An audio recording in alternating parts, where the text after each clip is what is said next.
Hello friends, good afternoon. स्वागत है आपका सरकारी रिजल्ट्स जॉब.com में। फ्रेंड्स, आज हम आपसे विशेष बात करने वाले हैं सीटेट के बारे में। सीटेट का जो भी पैटर्न है उस पर बेस्ड रहेंगे कुछ क्वेश्चंस, और सीटेट में इम्पॉर्टेंट क्या क्या चीज़ें होती हैं, इन सब चीज़ों को लेकर के आज हम चर्चा करेंगे और आज आपकी क्लासेस ईवीएस की स्टार्ट करेंगे। तो सबसे पहले ये जान लें कि अगर आप सीटेट की तैयारी कर रहे हैं और अगर आप कहीं इस तरीके से सक्षम नहीं कि कहीं आप पेड क्लासेस लेकर के क्लास कर पाएँ, या फिर आपके पास नोट्स अवेलेबल नहीं हो पा रहे हैं, नोट्स के लिए आपको कहीं पैसा इन्वेस्ट करना पड़ रहा है, तो उन सब चीज़ की चिंता छोड़ करके आप यहाँ पर अगर डेली क्लासेस लेंगे तो निसंदेह ही आपका अभी टाइम बहुत ही पर्याप्त है सीटेट क्वालिफाई करने के लिए। ये सही मायने में बात की जाए तो सीटेट को क्वालिफाई करने के लिए 1.5 महीने बहुत ही इनफ है, क्योंकि इसमें इम्पॉर्टेंट क्या है, बस एनसीईआरटी बेस्ड आपको क्वेश्चंस पढ़ने हैं और जो भी प्रीवियस ईयर के क्वेश्चंस हैं उसको सॉल्व कर लेने हैं। उससे अलग आपको कुछ भी नहीं पढ़ना है। बाकी फालतू चीज़ें पढ़नी है तो उसमें तो आप 3-4 महीने भी पढ़ेंगे तो कम ही है। लेकिन अगर यहाँ पे एग्ज़ाम की बात की जाए तो यहाँ पे पेडोलॉजी ली जाए हर एक सब्जेक्ट की, या फिर एनसीईआरटी से बेस्ड क्वेश्चन एनईपी 2020 पढ़ लीजिए। एनईपी जो है कि राष्ट्रीय पाठ्य चर्चा रूपरेखा जो है 2005 का, वो पढ़ लीजिए। ये सारी चीज़ें बहुत ही ज़्यादा इनफ हैं आपके सीटेट को क्वालिफाई करने के लिए। तो जो भी एग्ज़ाम से बिल्कुल जो है कि पॉइंट टू पॉइंट कनेक्टेड है वही क्वेश्चन आपको यहाँ पे बताए जाएंगे। तो अगर आप सीटेट की तैयारी कर रहे हैं तो यहाँ पे इस क्लासेस में जुड़े रहिए। आपको A to Z क्लासेस बिल्कुल फ्री में मिलने वाली हैं। जो भी बच्चे सक्षम नहीं है पेड क्लासेस के लिए, उनको ये क्लासेस बिल्कुल फ्री में मिलने वाली हैं। एक बात मैं और यहाँ पे कहना चाहूँगी कि जिन बच्चों ने भी लेखपाल का पहले जो लेखपाल का एग्ज़ाम हुआ था, उनमें जिन बच्चों ने दिया था उनके लिए हमने जो है कि बिल्कुल फ्री ग्राम्य समाज एवं विकास कराया था, और उनके बहुत ही अच्छे नंबर गेन हुए ग्राम्य समाज एवं विकास में। उसी तरीके से पेट में भी हमने जो फ्री क्लासेस चलाई, उसमें यहाँ तक कि जो छोटी छोटी शॉर्ट क्लासेस जो थी उनमें भी क्वेश्चन हूबहू लड़ गए थे। तो आप एक ये दावा करके आपके साथ चल रही हूँ कि जो भी पढ़ाए जाएंगे निस्संदेह ही आपके एग्जाम में आने वाले हैं बिना किसी डाउट के। क्योंकि यहाँ पे जो सबसे पहले एग्ज़ाम का पैटर्न समझना ज़रूरी होता है कि एग्ज़ाम में किस तरीके के पैटर्न आते हैं। तो यहाँ पर एनसीईआरटी से बाहर कुछ नहीं आता है। सीटेट में हमारे चीज़ें फिक्स हैं, उससे आउटर कुछ नहीं आता है। तो आपको वो सारी चीज़ें कराई जाएंगी। तो आइए शुरू करते हैं। सबसे ही सिंपल क्लास, सबसे इजी क्लास, जो कि आपको पढ़ने में इंटरेस्टिंग भी लगेगा, उससे जानकारी भी मिलेगी और आपका कोर्स भी तैयार होगा। तो ईवीएस से स्टार्ट करते हैं आज की क्लासेस। तो इसमें हम पढ़ते हैं कि रेगिस्तानी ओक से बहुत ही ज़्यादा क्वेश्चन आता है कि ओक का वृक्ष कहाँ पाया जाता है, रेगिस्तानी ओक का वृक्ष पाया कहाँ जाता है, इसकी लंबाई क्या होती है, ये किस जगह पे पाया जाता है, इसका उपयोग क्या क्या है, ये सारी चीज़ें पढ़ने वाले हैं। और जितने भी आपके पॉइंट बताए जाएंगे, आप प्रीवियस ईयर के क्वेश्चन अगर नहीं भी करते हैं और प्रीवियस ईयर के क्वेश्चन जब आप करने जाएंगे तो यहाँ पर जितने भी पॉइंट बताए जाएंगे वो देखेंगे कि हूबहू सेम जो है कि पॉइंट्स एग्जाम में किसी ना किसी जो है कि ईयर में पूछे गए हैं। तो आइए शुरू करते हैं। तो सबसे पहले रेगिस्तानी ओक, नाम से ही देख रहे हैं कि रेगिस्तान में उगने वाला वृक्ष है। तो कहीं ना कहीं भी रेगिस्तान में जो वृक्ष उगता है वो उसमें जो है कि वही वृक्ष उग पाते हैं जो कटीले होते हैं, कटीली झाड़ियाँ ही उग पाती हैं। नॉर्मल जो वृक्ष होते हैं वो नहीं उग पाते हैं। क्यों? क्योंकि वहाँ पानी की कमी होती है। तो रेगिस्तानी ओक जो है, ऑस्ट्रेलिया महाद्वीप सबसे ज़्यादा रेगिस्तानी है। तो यहाँ पे अगर पूछे, बहुत सारे कंट्री के नेम देते हैं कि यहाँ पे रेगिस्तानी ओक पाया जाता है। तो इसमें ऑप्शन आपका सही कौन सा होगा? ऑस्ट्रेलिया सही होगा। तो सबसे पहले इसमें पहला पॉइंट इसको दे देते हैं कि रेगिस्तानी ओक ऑस्ट्रेलिया में पाया जाता है।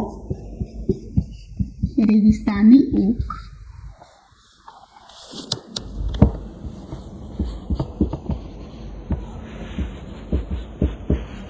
कहाँ पाया जाता है? तो ये ऑस्ट्रेलिया में पाया जाता है। सेम आपके क्वेश्चन हूबहू उठा लिए जाते हैं कि कहाँ ये वृक्ष पाया जाता है, किस कंट्री में पाया जाता है। तो ऑस्ट्रेलिया में पाया जाता है।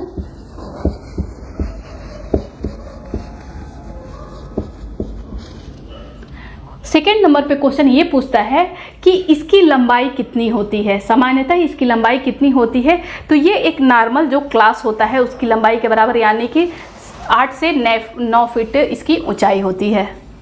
कितनी होती है? तो सामान्यतः इसकी ऊंचाई एक क्लास के बराबर होती है।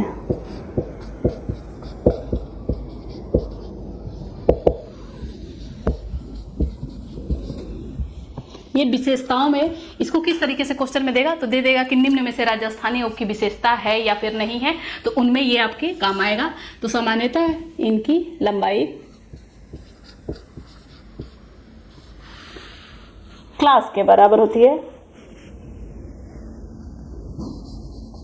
क्लास में यानी कि वही जो है कि 8 से 9 फीट तक की होती है।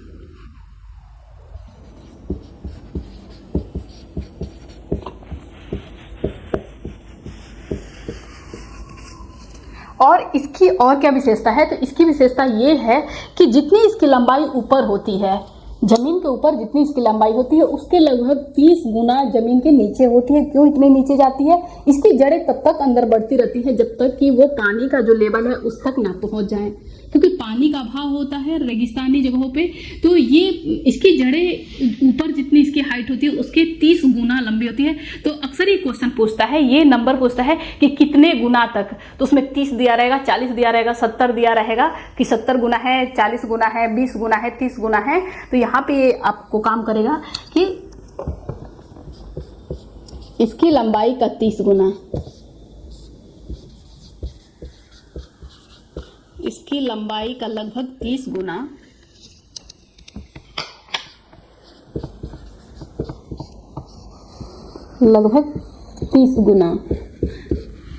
जमीन के अंदर इसकी जड़ें होती हैं। 30 गुना जमीन के अंदर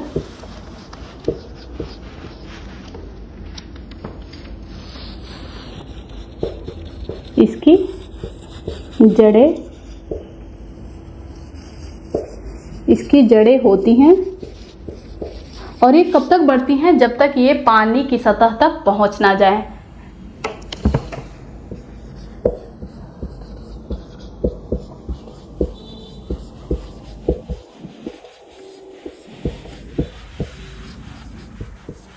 जड़ों का काम ही होता है कि मिट्टी से नाइट्रोजन और जो है कि पानी को एब्जॉर्ब करना।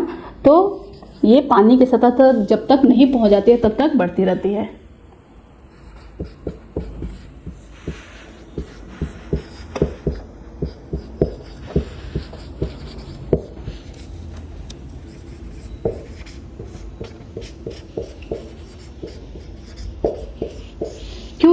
जब तक पानी की सतह तक पहुंच ना जाए, क्योंकि रेगिस्तानी जगहों पे पानी का सतह, पानी का लेवल बहुत ही जमीन के अंदर नीचे होता है सामान्यतः हम लोग के देश के अपेक्षा। तो यहाँ पे क्या है कि तब तक बढ़ती रहती हैं जड़ें जब तक पानी की सतह तक पहुंच ना जाए। और इसकी और क्या विशेषताएं होती हैं, तो इस राजस्थानी जो रेगिस्तानी जो ओक है, इसके जो पेड़ की टहनियाँ होती हैं इनमें पानी एकत्र हो जाता है, इकट्ठा हुआ रहता है। और इसका उपयोग कब आता है? जब कभी होता है ऐसा कि उस रेगिस्तानी इलाके में बारिश नहीं हो, किसी वर्ष होता है रेगिस्तानी जगह पे ऐसा होता है कि साल भर तक बारिश ही नहीं होती है, वहाँ पे पानी की महामारी बढ़ जाती है, पानी की किल्लत हो जाती है बहुत ज़्यादा। तो वहाँ के जो स्थानीय निवासी होते हैं वो क्या करते हैं कि इन पेड़ के तनों में जो पानी इकट्ठा हुआ रहता है तो उसको पाइप के माध्यम से उसको निकाल लेते हैं उन पानी को, और उन्हीं को अपने दिनचर्या में लेते हैं। तो ये इसका एक और गुण है। पूछता है कि निम्न में से किस वृक्ष के तनों में से पानी निकाल करके वहाँ के स्थानीय लोग उसको अपने रोजमर्रा की जिंदगी में लेते हैं, तो वो राजस्थानी ओक होता है। पाया कहाँ जाता है? ऑस्ट्रेलिया में पाया जाता है। ठीक है, तो ये पॉइंट लिखेंगे। इसके तनों में पानी इकट्ठा रहता है,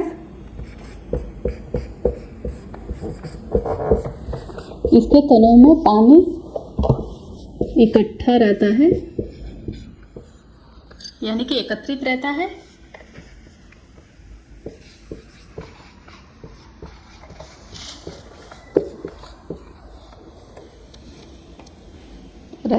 और जब वर्षा नहीं होती है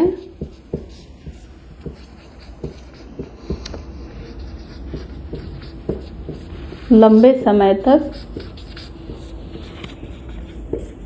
वर्षा नहीं होती है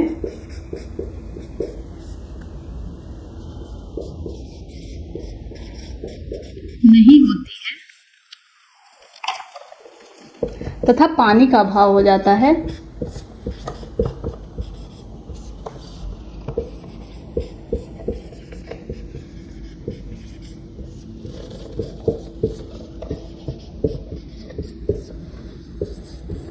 तथा पानी का अभाव हो जाता है तो वहाँ के जो स्थानीय निवासी होते हैं, तो वहाँ के स्थानीय निवासी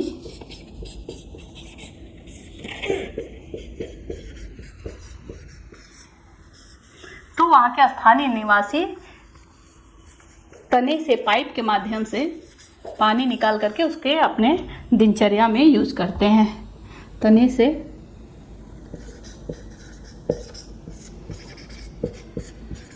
पाइप के माध्यम से पानी निकालकर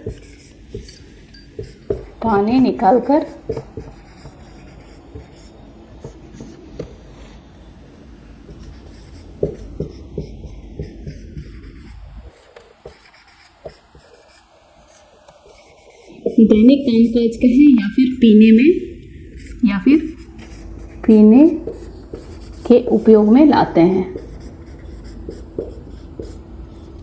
पीने के उपयोग में लाते हैं, तो ये रहा राजस्थानी ओक के बारे में। अब इससे बाहर कुछ भी क्वेश्चन नहीं आता है। राजस्थानी ओक से एनसीईआरटी में इतने ही क्वेश्चन दिए गए, हाईलाइटेड किए गए हैं, इसके बारे में इतना ही बताया गया है।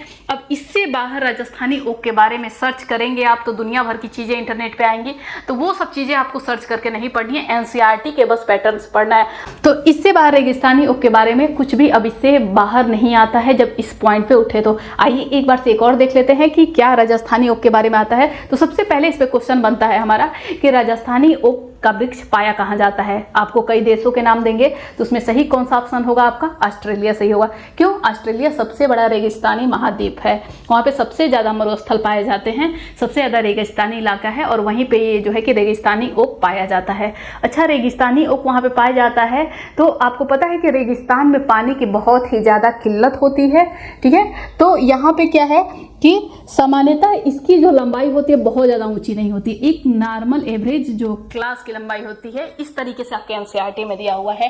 क्योंकि बच्चों को वहाँ पे समझाना होता है इसलिए रिलेट करके क्लास से बताया जाए कि क्लास की जो हाइट होती है उसी के लमसम बराबर होता है ऊपर इसका हाइट, यानी कि आप कह सकते हैं कि 8 से 9 या 9 से 10 फीट इसकी ऊंचाई होती है। और इसकी खास बात क्या है कि इसमें क्वेश्चन हाईलाइटेड पूछा क्या जाता है एक और कि जितना ये ऊपर होता है इसके लगभग 30 गुना इसकी जड़ें नीचे तक गई होती हैं। क्यों गई होती हैं? इसका रीजन क्या होता है? क्योंकि ये रेगिस्तानी इलाका है, यहाँ पे पानी का स्तर जमीन के अंदर बहुत ही कम लेवल में है, बहुत ही नीचे है। तो ये जड़ें तब तक बढ़ती रहती हैं अंदर जब तक कि वो पानी के स्तर को प्राप्त ना कर ले। तो इसकी लंबाई ऊपरी लंबाई की लगभग 30 गुना होती है। तो ये आपके ऑप्शन में आता है कि राजस्थानी ओक की जड़ें जो है कि सामान्यतः उसकी लंबाई के कितने गुना बड़ी होती हैं। तो 30 हो गया, 30 दे देगा ऑप्शन में, 40 देगा, 20 देगा, 10 देगा, तो कितनी होती हैं? लगभग 30 एनसीईआरटी के द्वारा लिखा गया है। तो आप ऑप्शन किस पे देंगे? 30 पे देंगे। 30 गुना बढ़ती हैं और ये तब तक बढ़ती रहती हैं जब तक कि पानी के स्तर को ये प्राप्त ना कर ले, ठीक है। अब इनका क्या कार्य होता है कि जब क्या होता है कि रेगिस्तानी इलाकों में कभी कभी ऐसा होता है कि साल साल भर वहाँ पे बारिश ही नहीं होती है, सूखा पड़ जाता है। तो जब ऐसी स्थिति आ जाती है तो इसकी एक क्वालिटी होती है ओक की कि वो अपने तनों में पानी को इकट्ठा रखता है। उसकी जो भी तने होती हैं उसमें वो पानी इकट्ठा रहता है उसके। तो वहाँ के जो स्थानीय लोग होते हैं जब जो है कि साल साल भर या फिर लंबे समय तक बारिश नहीं होती है, वहाँ पे पानी की बहुत ही ज़्यादा किल्लत हो जाती है, तो लोग क्या करते हैं कि पाइप के माध्यम से इसके तनों से पानी को निकालते हैं और उसको पीने में या फिर जो भी दैनिक उनकी दिनचर्या होती है उसमें उसको यूज में लाते हैं। तो इतने पॉइंट्स बस रेगिस्तानी ओक से बनेंगे। आइए अब नेक्स्ट देख लेते हैं इसमें। अब इसमें नेक्स्ट आता है कि क्रोटोन पौधे के बारे में बहुत ज़्यादा आता है कि क्रोटोन पौधे क्या होते हैं। तो ये एक्चुअली ये मिट्टी के बहुत ही अच्छे संकेतक होते हैं कि मिट्टी उपजाऊ है या फिर मिट्टी में नमी है कि नहीं, उसकी ये बहुत अच्छे से सिग्नल देते हैं। तो क्रोटोन पौधे के बारे में क्या है कि क्रोटोन पौधे, यहाँ पे इंग्लिश में लिखा है कि क्रोटोन प्लांट्स, ठीक है। इसमें क्या है कि ये मिट्टी के बारे में, सॉइल के बारे में सिग्नल देते हैं कि मिट्टी में नमी है कि नहीं, वो उपजाऊ है कि नहीं। अगर मिट्टी सूखने लगती है तो चूंकि इसकी जड़ें जो होती हैं बहुत ज़्यादा जमीन के अंदर नहीं जाता है, जिस तरह से साग होता है उसी तरीके से इसका भी पौधा होता है, वृक्ष नहीं होता, ये पौधा होता है। यहाँ पे चूंकि पौधे लिखा हुआ है तो इसकी जड़ें बहुत ही ज़्यादा अंदर नहीं जाती हैं। जैसे आपने देखा होगा कि पालक जो लोग गांव में रहते हैं, खेती देखे होंगे, तो जिस तरीके से पालक उलक जैसे कि साग के जो वृक्ष होते हैं, यानी कि जमीन के मिट्टी के ऊपरी सतह में ही उनकी जड़ें फैली होती हैं, उसी तरीके से इस पौधे का भी बहुत अंदर तक इसकी जड़ें नहीं जाती हैं। और मिट्टी थोड़ी सी भी उर्वरा उसकी में कमी पाई जाए या फिर उसकी नमी जो है कि ख़त्म होने लगती है तो तुरंत इसकी पत्तियाँ सूखने लगती हैं और जो है कि इनके पत्ते झड़ जाते हैं। इससे पता चलता है कि मिट्टी में से नमी जो है कि ख़त्म हो रही है। इस तरीके से इसका पता लगा लेते हैं किसान। तो इसमें आइए इसके पॉइंट्स लिख देते हैं। तो सबसे पहले इसकी क्या विशेषता है कि इसकी जड़ें, जिसे कि आपको अच्छा इसमें क्वेश्चन किस तरीके से देगा, तो हम अभी लिखेंगे कि इसकी जड़ें ज़मीन में ज़्यादा गहरे तक नहीं जाती हैं। तो आपको कई सारे पौधों के नाम देंगे, गुलाब दे देगा, ऐसे ही निम्न पौधे अलग अलग दे देंगे, गुलाब दे देगा, तुलसी दे देगा और क्रोटोन पौधा दे देगा, कोई और राजस्थानी ओक या कोई और दे दे और देगा कि निम्न में से किसकी जड़ें बहुत गहरे मिट्टी में बहुत गहराई तक नहीं जाती हैं। तो कौन सा हो जाता है? क्रोटोन पौधा होता है। और चूंकि ये बहुत सारे ऐसे पौधे होते हैं जिनकी जड़ें ज़मीन में बहुत अंदर तक नहीं जाती हैं, लेकिन इसको क्यों लिया गया है? चूंकि ये आपके NCERT में दिया हुआ है, इसलिए आपको पढ़ना जरूरी है। इससे क्वेश्चन आते हैं।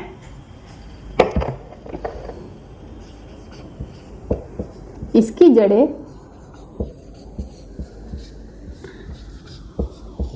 जमीन में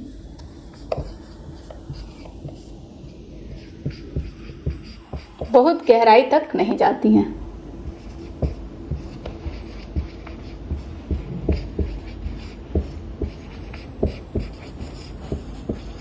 बहुत गहराई तक नहीं जाती हैं। इसमें दूसरा पॉइंट क्या है,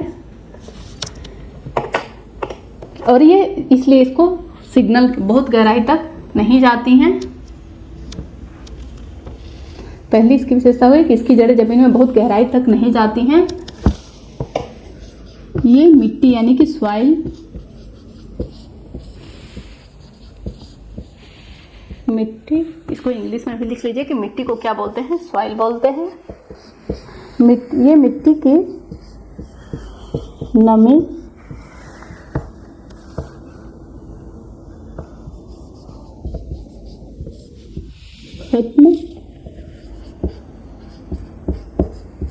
मिट्टी की नमी खत्म होने पर इनकी पत्तियां सूख जाती हैं। इनकी पत्तियां सूखने लगती हैं।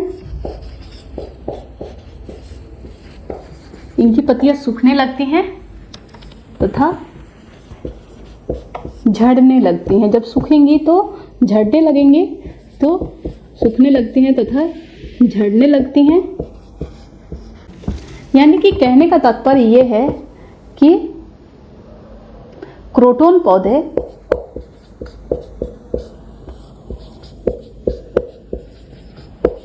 मिट्टी की दशा को बता देते हैं। कहने का तात्पर्य क्या है कि मिट्टी की दशा को बताते हैं, यानी कि सिग्नल देते हैं।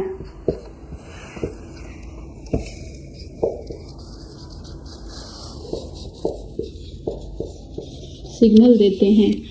क्या सिग्नल देते हैं? जैसे ही मिट्टी की नमी खत्म होने लगेगी, इनके जो है कि पत्तियां सूखने लगती हैं और झड़ने लगती हैं। और क्यों? इनकी जड़ें जमीन में बहुत गहराई तक नहीं जाती हैं। ये भी इनकी विशेषता है। देखिए यहाँ पे लिखा गया कि क्रोटोन पौधों की दशा को बताते हैं। क्रोटोन पौधे मिट्टी की दशा को बताते हैं। किसकी दशा को बताते हैं? मिट्टी की दशा को बताते हैं, यानी कि सिग्नल देते हैं।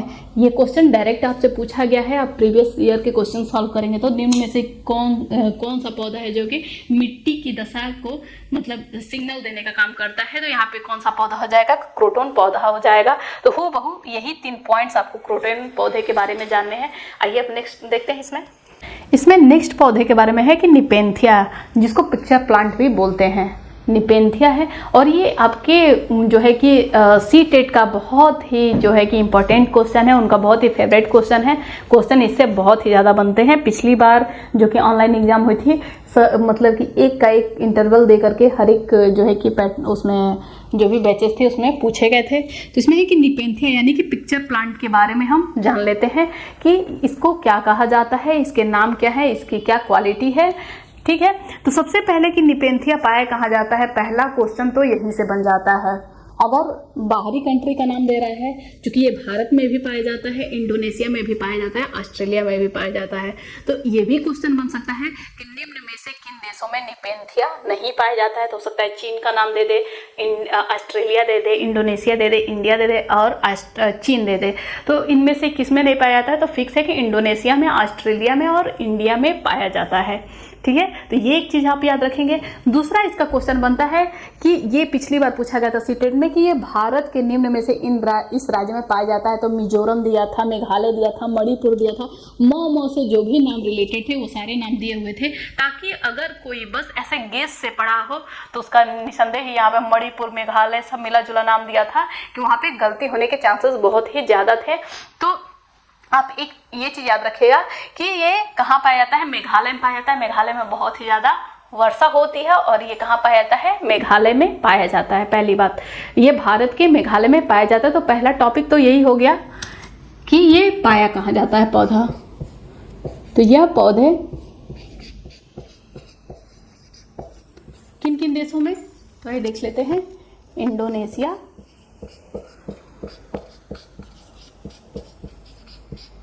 इंडोनेशिया में, ऑस्ट्रेलिया,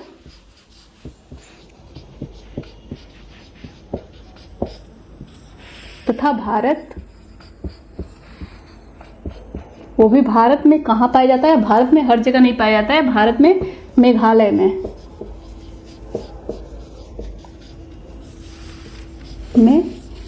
पाया जाता है।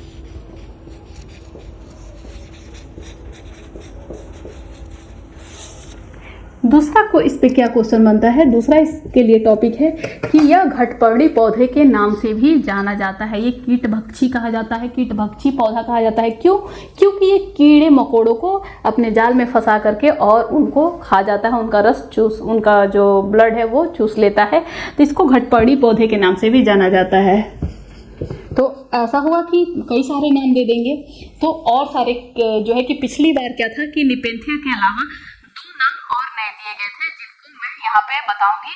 तो ये कीटभक्षी पौधे होते हैं। तो देखा कि निम्न में से कौन जो है कि कीटभक्षी पौधे नहीं है या फिर है देगा, तो इसका एक ऑप्शन सही देगा। तो आप जो भी कीटभक्षी पौधे हैं जो इम्पोर्टेंट है उसका नाम यहाँ पे आपको बता दिया जाएगा। इसको घटपर्णी पौधे के नाम से भी जाना जाता है।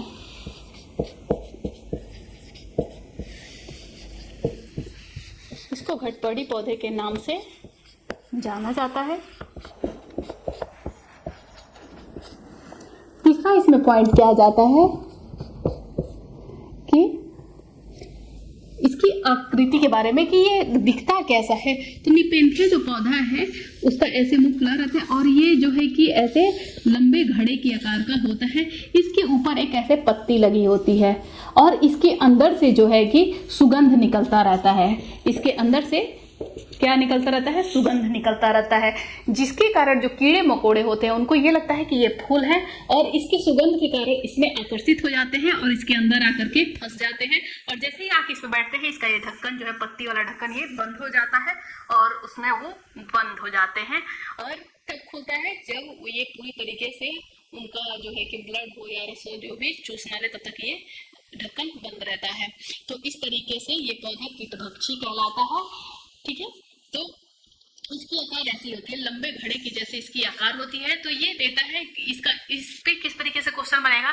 तो यहाँ पे आपको साइन देता है कि एक पौधा है जिसका जो है कि लंबे घड़े की जैसे इसका आकार है, ऊपर पत्तियां लगी होती हैं, ये कीड़े मकोड़ों का भक्षण करता है। निम्न में से ये कौन सा पौधा है, तो निपेंथिया दे देगा, अलग अलग नाम दे देंगे। तो वहाँ पे आपको पता रहेगा इसकी विशेषता, तो आप इसको लगा देंगे। तो आइए देखते हैं इसकी क्वालिटी। यह लंबे घड़े के आकार का, यह लंबे घड़े के आकार का होता है, यह लंबे घड़े के आकार का होता है तथा ऊपर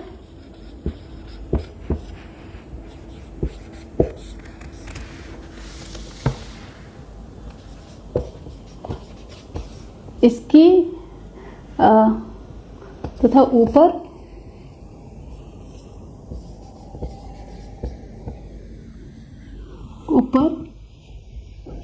इसकी पत्ती होती है जो ढक्कन का कार्य करती है। ऊपर इसकी पत्ती होती है जो ढक्कन का कार्य करती है। ढक्कन का कार्य करती है और क्या करता है, ये अपने अंदर से सुगंध निकालता रहता है। इसके अंदर से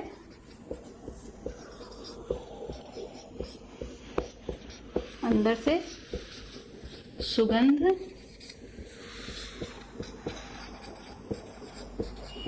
निकलता रहता है, जिसके कारण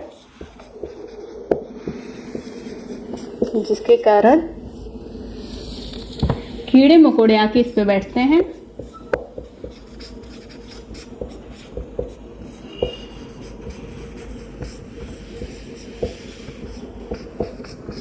आकर इस पर बैठते हैं और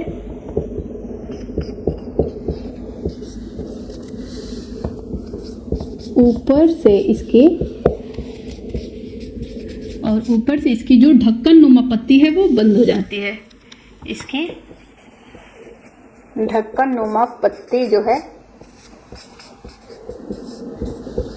बंद हो जाती है। इसीलिए इसको कीट भक्षी पौधे के नाम से भी जाना जाता है। तो ये किस तरीके से आएगा, इसकी विशेषता बताएगा। निम्न में से कौन सा पौधा है जिसके अंदर से जो है कि सुगंध निकलता रहता है, उसकी आकृति लंबे घड़े के समान होती है, उसके ऊपर पत्ती लगी होती है। तो ये कौन सा पौधा होता है, निपेंथिया पौधा होता है। ये आपको बताना रहेगा। इस तरीके से यहाँ से क्वेश्चन आते हैं। तो इसके हर एक पॉइंट जो भी आपके एग्जाम और व्यू से इंपॉर्टेंट है वो सारे पॉइंट्स यहाँ पे बता दिए गए हैं। तो इस तरीके से पौधा होता है। अब जो है कि कुछ और कीट भक्षी पौधे होते हैं। कुछ कीट भक्षी पौधे और हैं निपेंथिया के अलावा। तो ये एक पॉइंट याद कर लीजिएगा, क्योंकि पिछले एग्जाम में आपको ऐसा दे दिया था, कीट भक्षी पौधे क्या होगा, डायोनिया। इसका इंग्लिश में आप नाम लिख लीजिए, क्योंकि इंग्लिश में भी दे देता है डायोनिया। और दूसरा जो है कि संड्यू, यानी कि SUNDEW, संड्यू। ये दो पौधों का नाम जो है कि दिया था कि निम्न में से कौन सा पौधा जो है कि कीट भक्षी नहीं है। तो निपेंथिया दिया था, डायोनिया दिया था, सैंड्यू दिया था और एक और ऐसा ऑप्शन दिया था जो कि कीट भक्षी नहीं होता है। तो आपको ये पता रहना चाहिए कि डायोनिया आ जाता है तो ये भी कीट भक्षी है, सैंड्यू आ जाता है ये भी, और निपेंथिया का ये भी। ये तीनों कीट भक्षी पौधे होते हैं। तो किसी भी तरीके का क्वेश्चन इसमें से इससे बाहर से आपका कुछ नहीं आने वाला है। ठीक है, इससे बाहर से अब इसमें जो है कि कीट भक्षी में या फिर घटपाड़ी पौधे में इससे बाहर से कुछ नहीं आने वाला है। एनसीईआरटी में जितना रहेगा उतना ही आएगा। आइए अब नेक्स्ट क्वेश्चन इसमें नेक्स्ट टॉपिक इसमें देखते हैं। अब आइए नेक्स्ट इसमें देखते हैं बनियान ट्री के बारे में, बरगद के वृक्ष के बारे में हम कुछ जान लेते हैं। इतने अच्छे सिंपल टॉपिक हैं जो कि हम जो भी लोग ग्रामीण अंचल से रिलेटेड हैं वो इन सब चीज़ों के बारे में बहुत ही ईजिली जानते हैं। बस थोड़ा सा इसमें कुछ भी याद करने की जरूरत नहीं है। बस जो भी चीज़ें, इसलिए मैं आपको लिख के भी यहाँ पे बता रही हूँ कि आपको पढ़ते वक्त ही याद हो जाए, इसीलिए चीज़ों को बार बार रिपीट कर रही हूँ। और कुछ नहीं तो मैं पहले से लिख करके और आपको बस एक बार ऐसे ओरली पढ़ के बता देती, जैसे सब स्मार्ट जो है कि ब्लैक बोर्ड पे पढ़ा रहे हैं उस तरीके से लिख करके, और मैं भी बता सकती थी। लेकिन लिखने का यही मतलब है कि आपको इस चीज़ को दोबारा ना पढ़ना पड़े।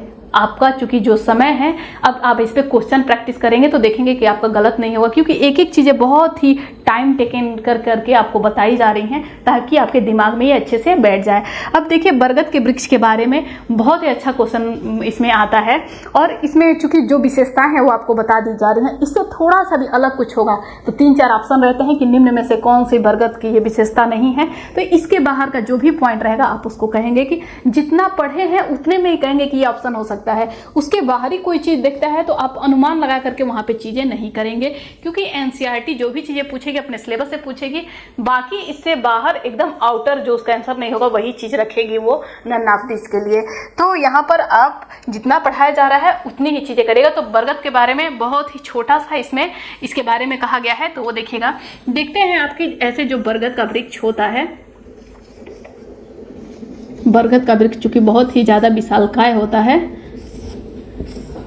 तो इसमें क्या होता है कि इस बरगद के वृक्ष में आप देखते हैं कि ये ऐसे जड़ें निकली होती हैं, पेड़ की टहनियाँ होती हैं यहाँ पे ऐसे ऐसे। तो जितनी भी पेड़ की टहनियाँ होती हैं उनसे जो है कि ऐसे जड़ें निकली होती हैं। बरगद के वृक्ष में ऐसे क्या होती हैं, जड़ें निकली रहती हैं। तो सबसे पहले तो पूछ देता है कि ये जो निकले तनों से निकलती हैं ये क्या कहलाती हैं, जड़ें कहलाएंगी या तने कहलाएंगी। तो ये जो है कि बरगद की टहनियों से निकलने वाली ये क्या होती हैं, जड़ें होती हैं। और ये धीरे धीरे बढ़ के इतनी नीचे आ जाती हैं कि ये जमीन के अंदर चली जाती हैं। कहाँ चली जाती हैं, जमीन के अंदर तक ये चली जाती हैं। बचपन में क्या होता है कि बच्चे ये अक्सर ग्रामीण अंचल में देखने को मिलेगा, और बच्चे इसको क्या करते हैं, जो भी इसमें लटकी होती है इसकी जड़ें, इसको पकड़ के झूला खेलते हैं, झूला झूलते हैं। तो ये इसकी चूंकि जड़ें ही होती हैं, पेड़ की जड़ें ही होती हैं जो उसकी टहनियों से निकली होती हैं। ये ऐसा एकमात्र वृक्ष होता है जिसके टहनियों से भी उसकी जड़ें निकलती हैं, और ये नीचे जमीन के अंदर, ये नीचे बढ़ते बढ़ते जमीन के अंदर तक चली जाती हैं, और ये इसको खंभों की तरह सहारा देती हैं। इस वृक्ष को, चूंकि ये बहुत ही विशालकाय वृक्ष होता है, तो ये पिलर का काम करती हैं, इसको खंभे की तरह ये कार्य करती हैं, इसको मजबूत बनाए रखती हैं।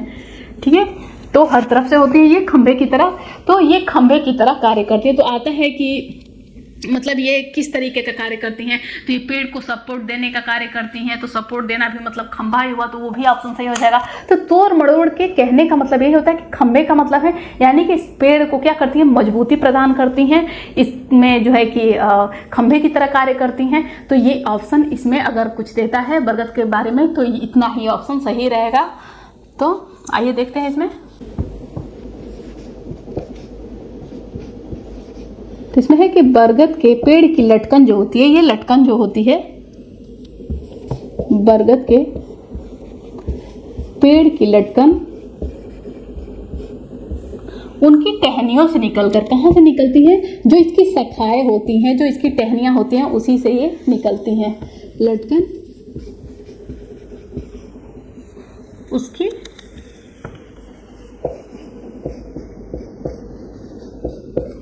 टहनियों से निकलने वाली जड़ें होती हैं।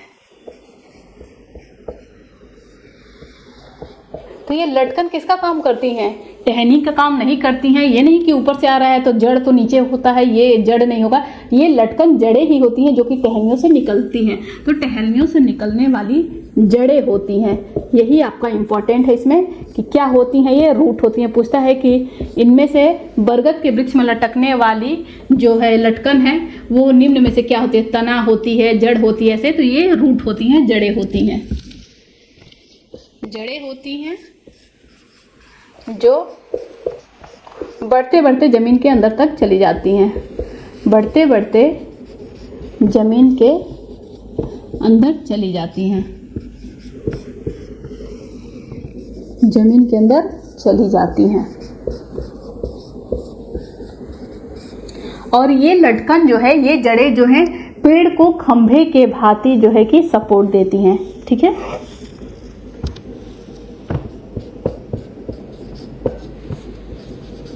ये जड़ें वृक्ष को, किस वृक्ष को, बरगद के वृक्ष को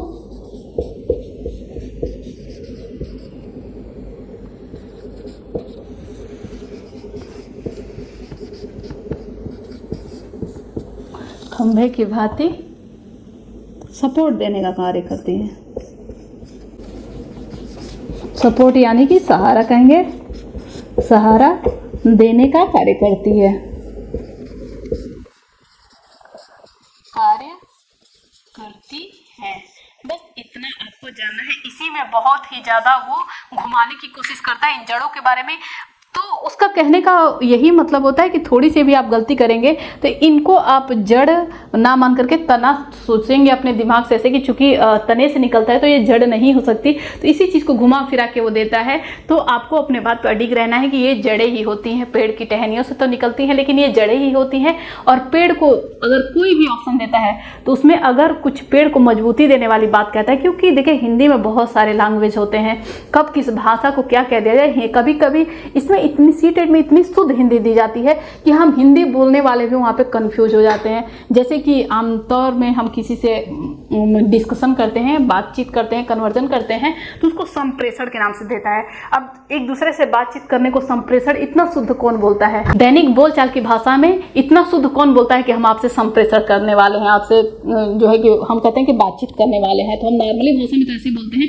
लेकिन चूंकि इसमें तो यहाँ पे क्या है कि जड़ें ही होगी कुल मिला जुला के, कि खंभों की भांति कार्य करती है, उसको सहारा देने का कार्य करती है। अगर ऑप्शन में इस तरीके की चीजें देखती हैं तो वही सही होगा। इसके अलावा ये किसी और चीज का कार्य नहीं करती है, खंभों के भांति ही, पिलर के भांति ही पेड़ को सहारा देने का कार्य करती हैं। आइए अब नेक्स्ट देख लेते हैं इसमें।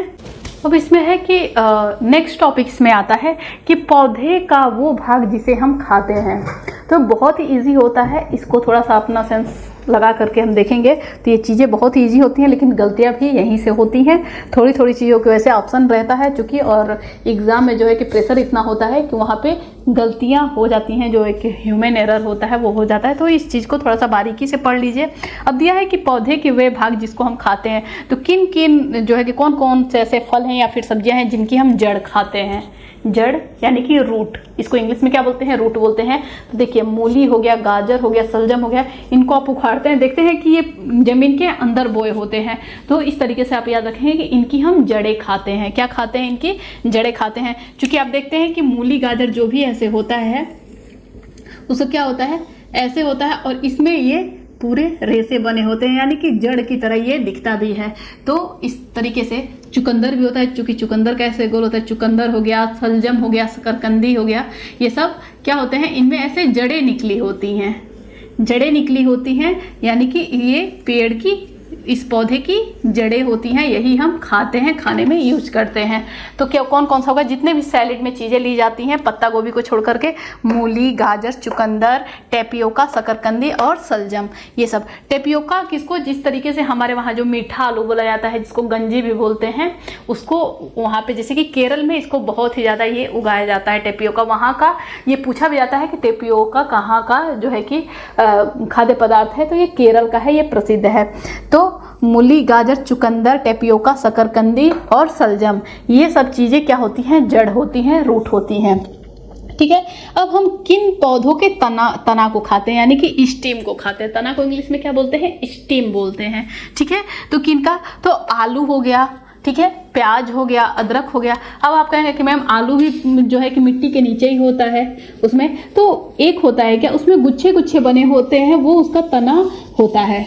ये इस पेड़ का ये क्या होता है? तने होते हैं, इसमें कई सारे तने होते हैं, कई सारे। देखते हैं कि एक आलू का एक ऊपर ऐसे पौधा निकला होता है तो उसके नीचे एक ही आलू नहीं बैठा होता है, उसमें कई सारे होते हैं, इसमें कई सारे होते हैं। ये तना होता है, एक्चुअली में ये तना का भाग होता है जो कि बहुत ज़्यादा विकसित हो जाता है।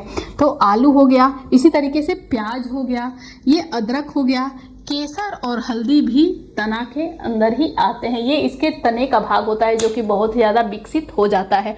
तो आलू, प्याज, अदरक, यानी कि सब्जियों में आने वाली चीज़ें हो गई। आलू, प्याज और अदरक ये भी ज़मीन के अंदर ही उगती हैं। जैसे ये उगते हैं वैसे ये भी आलू, प्याज और अदरक भी ज़मीन के अंदर उगते हैं। और केसर हो गया और हल्दी हो गया। ठीक है। अब इसमें जो है कि आप कहेंगे कि प्याज को भी, तो प्याज में भी होता है कि प्याज तो जैसे ये एक एक होते हैं वैसे ये प्याज एक होता है। तो सही बात है कि एक होता है, इसका जो होता है ऊपर पत्ती होता है, तो प्याज एक होता है। लेकिन इसमें होता क्या है कि इस देखेंगे कि आप इसके नीचे से यहाँ से रेसे निकले होते हैं, ना कि इससे निकले होते हैं, यहाँ से नहीं निकले होते हैं, इस फली में से ही नहीं निकले होते हैं।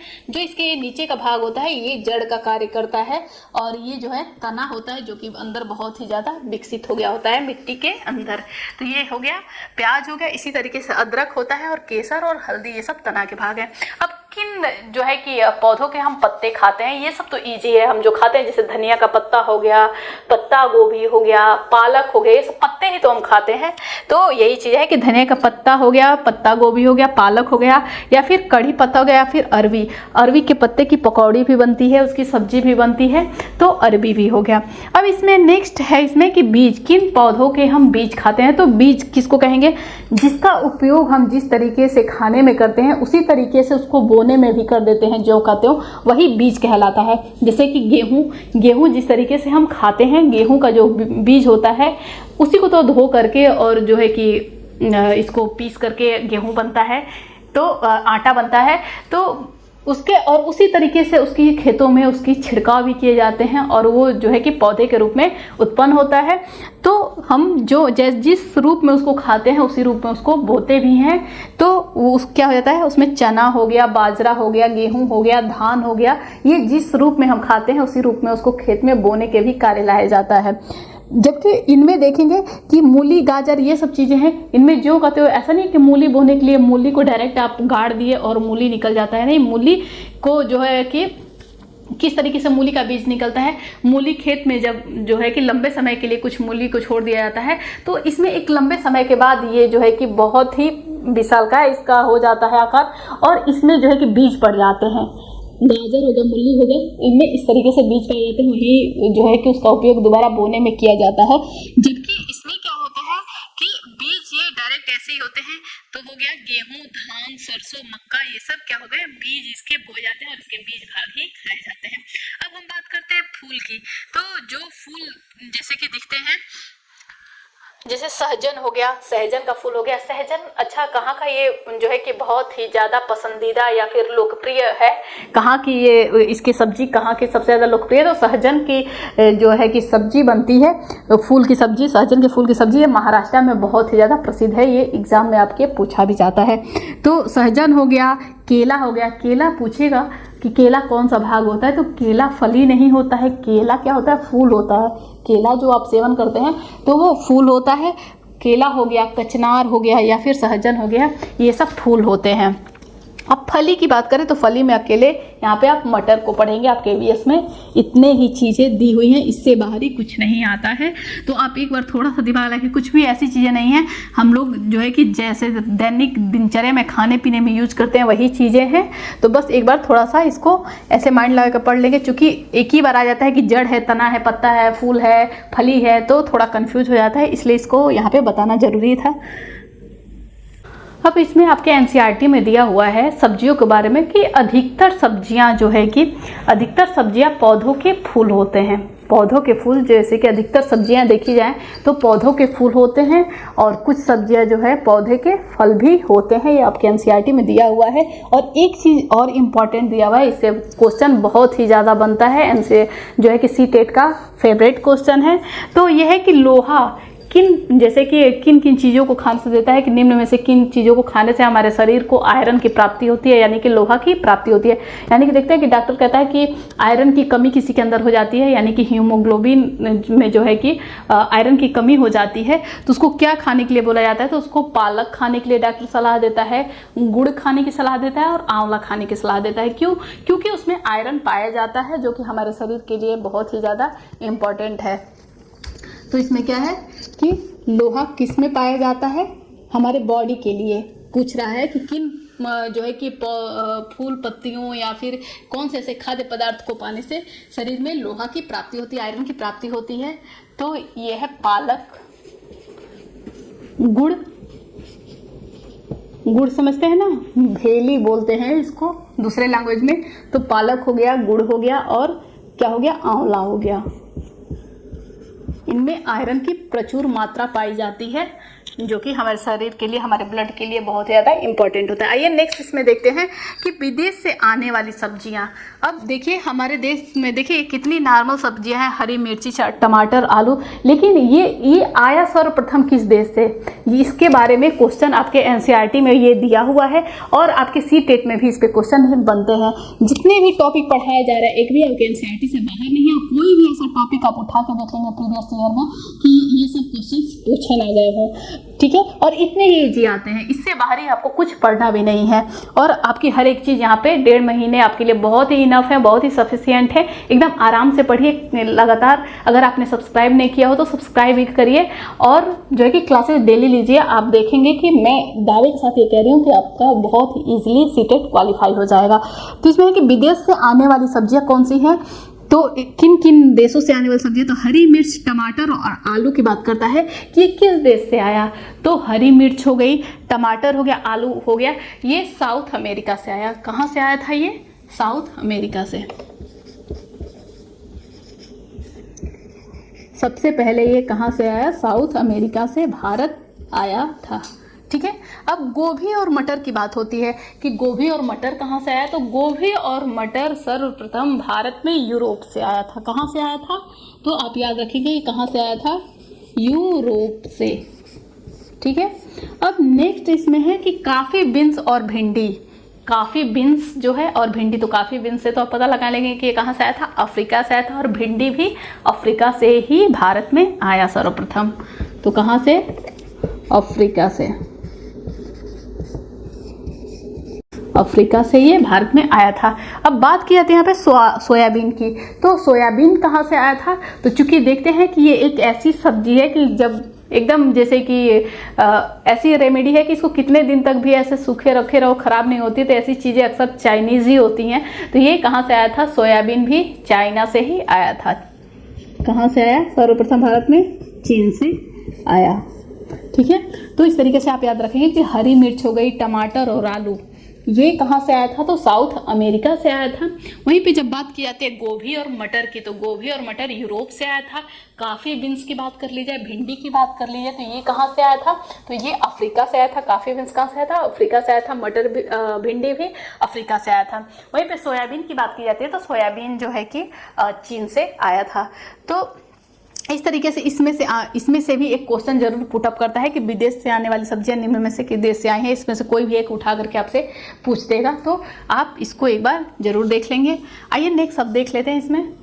नेक्स्ट इसमें आपके ये आता है कि जल्दी खराब होने वाली सब्जियां और कुछ दिनों तक टिकाऊ रहने वाली सब्जियां। तो ये जो है कि आपके दैनिक दिनचर्या से जुड़ा हुआ है। तो ये बहुत ज़्यादा पढ़ने वाली चीज़ नहीं, लेकिन एक बार इस पर नज़र डाल लेते हैं कि जल्दी खराब होने वाली सब्जियां कौन सी होती हैं और कुछ दिनों तक रखी जाने वाली सब्जियां कैसे होती हैं।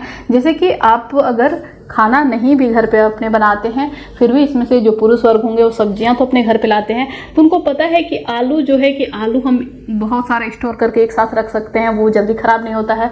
आलू हो गया, प्याज हो गया, ठीक है। तो ये सब हम जैसे कि हम सब्जी खरीद के भी लाते हैं, तो ये रोज़ रोज़ हम थोड़ा थोड़ा नहीं लेके आते, इसको इकट्ठा लेके आते हैं। क्यों? क्योंकि ये जल्दी ख़राब नहीं होने वाली सब्जियां होती हैं, ये कुछ दिनों तक टिकाऊ रहती हैं। तो कुछ दिनों तक रखी जाने वाली सब्जियां क्या है? जैसे कि अनानास भी एक ऐसा फल है जो कि लंबे टाइम तक रहता है, वो ख़राब नहीं होता है जल्दी बाकी फलों की तुलना में। जैसे कि केला हो गया, बहुत जल्दी ख़राब हो जाता है। अंगूर है, बहुत जल्दी ख़राब हो जाएगा। आम आप घर में खरीद करके पका हुआ आम बहुत ज़्यादा दिन तक नहीं रख सकते हैं, वो 1-2 दिन बाद ही, अगर वो पका हुआ है तो 1-2 दिन बाद ही वो ख़राब होने लगता है। लेकिन अनानास के साथ ऐसा नहीं है। अनानास हो गया, नाशपाती हो गया, चीकू हो गया, अदरक हो गया, आलू, प्याज, लौकी, ये सब ऐसे सब्जियां या फिर फल हैं जिनको कुछ दिनों तक हम रखेंगे तो ये खराब नहीं होते हैं, लेकिन जल्दी खराब यानी कि 2-3 दिन के अंदर ही खराब होने वाली सब्जियों को क्या बोलते हैं, किस कैटेगरी में रखते हैं? जल्दी खराब होने वाली सब्जियों में। जैसे कि आप पालक खरीद के लाएं, उसको 3 से 4 दिन तक रख दें, 2 से 3 दिन रख दें, वो तुरंत मुरझा जाता है। धनिया का पत्ता हो गया, पालक हो गया, ये सब चीज़ें बहुत लॉन्ग टाइम तक नहीं चल पाती हैं। तो केला, पालक, फूल गोभी, टमाटर, अंगूर, खीरा, बैगन, ये सब ऐसी सब्जियां होती हैं कि ये खराब हो जाती हैं। इनमें जो है कि सिकन आ जाएगा। जैसे बैगन है तो क्या वो कहेंगे कि वो क्या खराब होता है, तो उसमें सिकन आ जाता है, उसमें ताजापन वो नहीं दिखता है। जबकि आलू के साथ ऐसी कोई प्रॉब्लम नहीं होती है, जैसे कि ये 1 महीने तक भी स्टोरेज किए जा सकते हैं। ये ऐसे फल और सब्जियां होते हैं। तो आप ये देख रहे हैं कि केला, पालक, फूल गोभी, टमाटर, अंगूर, खीरा, बैगन, इस तरीके से और भी इनकी लिस्ट आ सकती है सब्जियों और फलों की। तो आप अपने एक सेंस ऑफ ह्यूमर से इसको देख सकते हैं कि जल्दी खराब होने वाली सब्जियां ये होती हैं और कुछ दिनों तक स्टोरेज की जाने वाले फल और सब्जी ये होते हैं। तो आपकी ईवीएस में चूंकि ये है इसलिए बताना जरूरी है। इससे क्वेश्चन भी आए हुए हैं आपके प्रीवियस ईयर के एग्जाम में, आप उनको देखेंगे जब क्वेश्चन सॉल्व किया जाएगा। तो यहीं पे आपके टॉपिक को मैं रोकती हूँ। अब वृक्ष से रिलेटेड जितनी भी चीज़ें थी, इनमें कुछ अभी इंपॉर्टेंट बचे हुए हैं जो आपकी नेक्स्ट क्लासेस में ली जाएंगी। जैसे कि ग्रेगर जॉन मेंडल ने मटर के पौधे पे अपना रिसर्च किया। उन्होंने बताया कि किस तरीके से आनुवांशिकता जो है कि एक पीढ़ी से दूसरी पीढ़ी में जाती है, ठीक है। तो उसको उन्होंने मटर के पौधे पे अपना रिसर्च किया। तो ये भी पूछता है कि मटर के पौधे पे निम्न में से किस साइंटिस्ट ने किया था रिसर्च, तो ग्रेगर जॉन मेंडल हैं, तो उनके बारे में पढ़ लेंगे। प्रकाश संश्लेषण के बारे में थोड़ा बहुत आता है, वो पढ़ेंगे। थोड़ा बहुत नहीं, एक महत्वपूर्ण उसका प्रोसेस ही है प्रकाश संश्लेषण का। टफ नहीं है, बिल्कुल ईजी है बहुत ही। आपने जो है कि जब आप छोटे रहे होंगे तो उस 5, 6, 7 में ये चीज़ें पढ़े हैं, तो उसको एक बार रिवाइज करने की ज़रूरत है, वो पढ़ा जाएगा। उसके साथ सीड्स के बारे में, जो भी बीज होती हैं उनकी क्वालिटियाँ होती हैं, उसके बारे में पढ़ा जाएगा। और यहीं पे आपके पौधों से रिलेटेड जितने भी क्वेश्चन की पॉसिबिलिटी है ईवीएस में आने की ख़त्म हो जाएगी, उससे बाहर कुछ नहीं आएगा। उसके बाद हम जो है कि ईवीएस में लगातार देखते जाएंगे पक्षियों के बारे में, जानवरों के बारे में। ये 15 नंबर के जो ईवीएस में आधा तो पैडालॉजी आता है 15 नंबर का, 15 नंबर के ये जो है कि एनसीईआरटी से आते हैं। तो हम दोनों को साथ लेके चलेंगे, पैडालॉजी भी आपकी ख़त्म की जाएगी और ये बहुत ही आसान तरीके से ख़त्म की जाएगी। तो अगर आपको आज की क्लासेज अगर समझ में आई और आपको अच्छी लगी और आपने सब्सक्राइब ना किया हो तो सब्सक्राइब करें, लाइक करें अगर वीडियो पसंद आई हो तो, और ज़्यादा से ज़्यादा शेयर करें ताकि सीटेट की जो बच्चे तैयारी कर रहे हैं उनमें ये चीज़ें जाएँ। Thank you for watching this video.